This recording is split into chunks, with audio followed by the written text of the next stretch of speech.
Thailand is a paradise where you can live like a king for $1,000 a month. All Thai women are for sale, and every local is dirt poor. At least that's what some people think. But what is the truth? Hi, I'm Scott. I'm an American who has lived in Thailand for the past 30 years.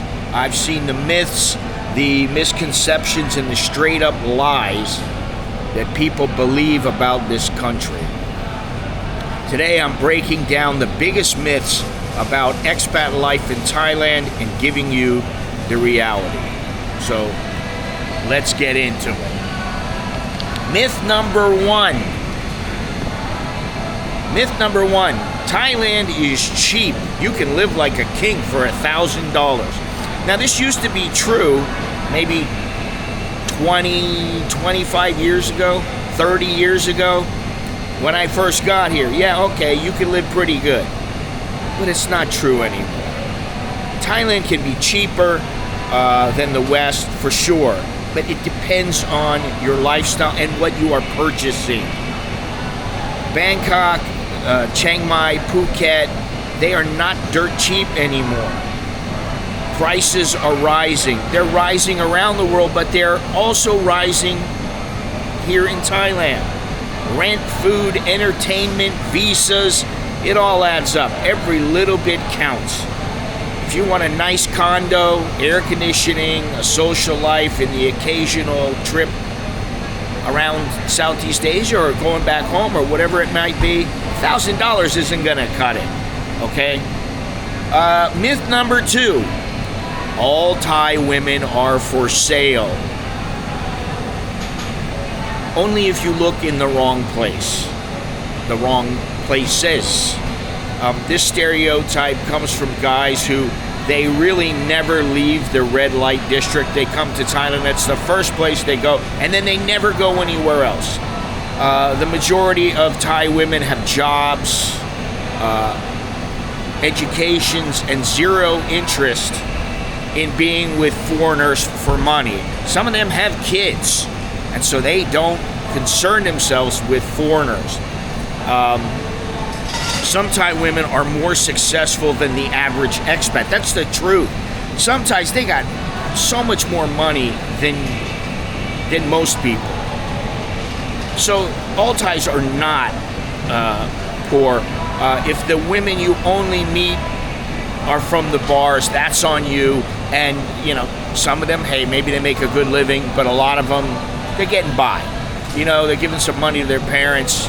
They got money to live on. Maybe they're smart. They sock a little away, but, you know, that's how it goes. Myth number three. Speaking Thai means you'll be treated like a local. Now, it definitely helps, that's for sure. But you're always going to be a foreigner. Even if you speak perfect Thai, you're a foreigner. That's how they think of you. Speaking Thai earns respect, but it doesn't erase the cultural differences. And you're always going to be seen as a farang. And that's not necessarily a bad thing. It can be good or bad. I speak Thai fairly well. I don't speak it perfectly, but I'm an outsider. That's just the way that it is. And I'm always going to be an outsider. And guess what? You're always going to be an outsider too. Number four. All Thais are poor and live in poverty. This one, I can't tell you how many people have said, oh, they have that in Thailand? I'm like, wait a minute. Thailand is, okay, it's a developing country, but it is somewhat developed, especially in Bangkok. So people have money. They actually have automobiles. They're not driving around in horse and buggies. Some have extreme wealth and some are in extreme poverty. Many Thais have generational wealth, land, businesses, investment. Have you ever seen a 25-year-old Thai driving a Lamborghini or Ferrari? Because they're definitely out there. I've seen it, many people see it, they're all over the place. Some street vendors make more than your average Western office worker. That's the truth. Some of these vendors are raking in the dough, and you would be surprised. Oh, they make $6,000, $8,000, $10,000 a month. Some of them are making that. That's just the truth. Thailand is not just bamboo huts and rice fields. And if you think that, then you really don't know about the different levels of income in Thailand and how things work here. There are quite a few people who have a lot of money. I once heard that the most amount of Mercedes-Benz Benzes was in Bangkok. Now, I don't think that's true anymore, but at one point, that may have been true. Myth number 5, Thailand is an easy place to retire to. Again, it used to be very easy, and I think it's somewhat easy, but for some people it's not. It's getting a little bit harder. The visa requirements, all right, they may be a little bit stricter. You got to show your financial proof, and you got to show reports for this and renew this and that. If you don't have enough savings, Thailand might not be the place for you. If you think you're going to come over here, I came over here 30 years ago with $10,000, and I had money coming in every month. Now I would not do that and think I was going to live here. Healthcare is great, but generally it is not free, and you need a long-term plan. Thinking you can just show up and figure out how things work is a mistake. That's what I did, and I got lucky, to be honest. I got lucky for a number of reasons, but one of which was that I found a couple of jobs and I just got into it, and the next thing you know, I'm working, and I worked for years. Myth number 6. Thai people love all foreigners. And you think of Thai people as being very friendly, and they are polite, but that doesn't mean that they love you. It's just it's what they do. It's how they are. They are polite because it's the right thing to do. They are generally very welcoming, but you have to earn their respect.